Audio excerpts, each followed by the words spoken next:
Good evening, Unity. According to the legend or the story, depending on what you believe, there was a chap by the name of Moses who, probably about 5,000 years ago, was told by God that he needed to help the Hebrews get free from Egypt.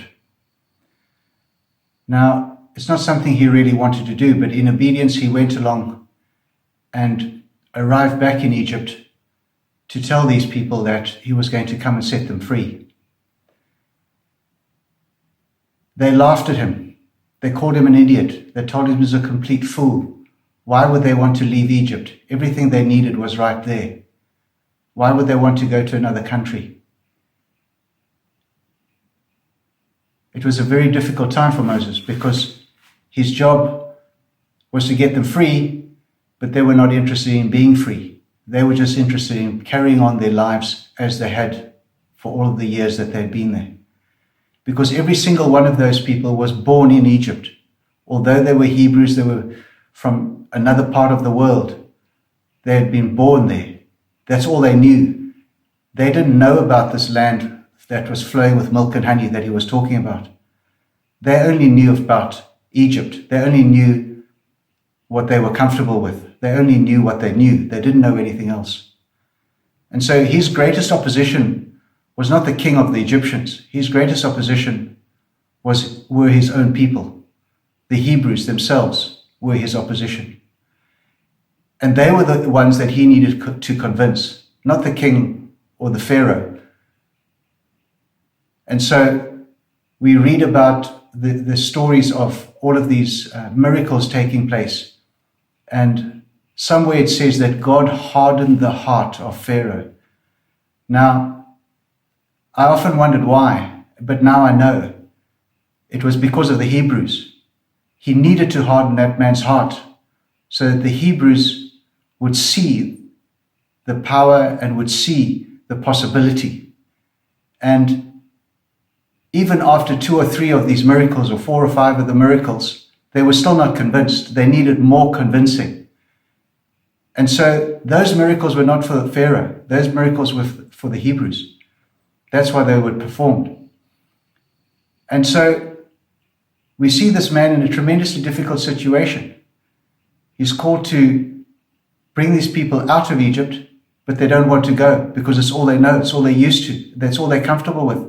No matter what stories he tells them about freedom and another world and another life and happiness and a whole different life, they don't believe him because none of them have ever seen it. None of them have ever tasted it. They don't believe it exists. You see, friends, I've been in this situation too. I've also lived very comfortably, come from a wealthy family, but then lost everything. In fact, I've lost everything 10 times in my life. I know what it's like to sleep on a floor without a mattress, to be hungry for days with no food. I know what it's like. But you know what? I got used to every single one of those situations and they became normal for me. It became normal for me to not have food. It became normal for me to have plenty of food. We are very easily adjusted. And you see, we've become adjusted to this situation that we're in here in South Africa as slaves. Every single one of you watching this video, you're a slave. You're a slave to the system. The system owns you. But the problem is that you don't know of any other system. This is all you know. This is all you trust. This is all you believe. This is all you follow.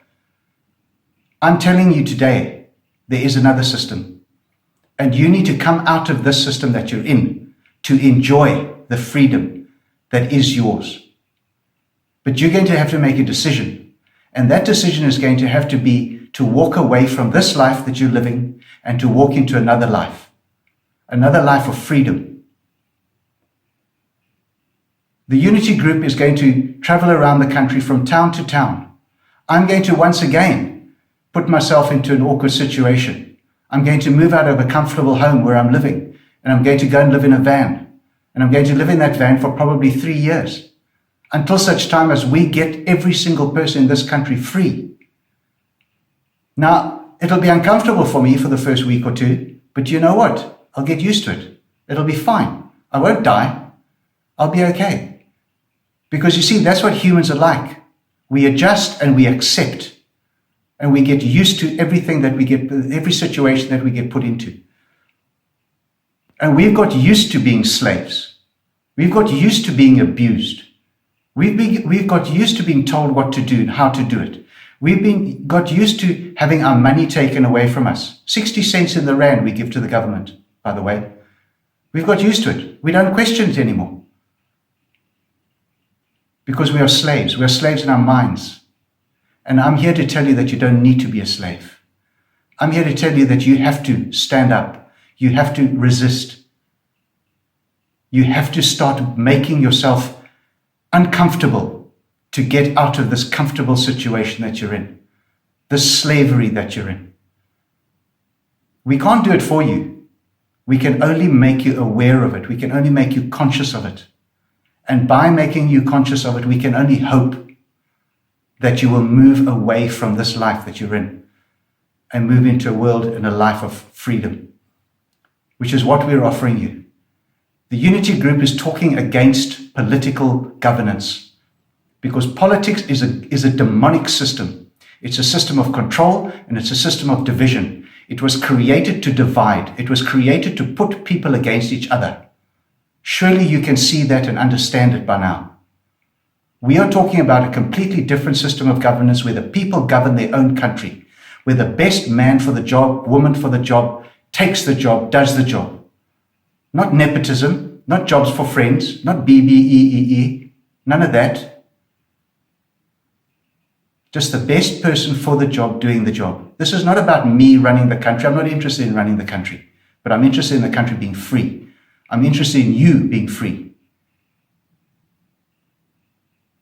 And I'm going to help you get free because that's what I'm called to do. Now I'm asking you, South Africa, start thinking, start questioning, start waking up. You cannot continue living like this because this is a downward spiral that we're on right now. And we're not going to recover from it unless we stand up and fight. We are in a war, the greatest war this earth has ever been in. And none of you are truly conscious of the extent of what this war is. No matter how awake you think you are, you have no idea what is coming. I'm telling you that what is coming is beyond description. And unless you stand up and fight, unless you start resisting now, stop accepting the agenda. Stop it. Because while you're accepting it, you're fueling it. You're empowering those who are over you. And it has to come to an end. South Africa, get behind us. Let's walk together. Let's take hands. Let's get free of this agenda. Let's get free of this evil. I'm calling on you now. The Unity Group is the resistance. Walk with us and we will take you to freedom. Thank you.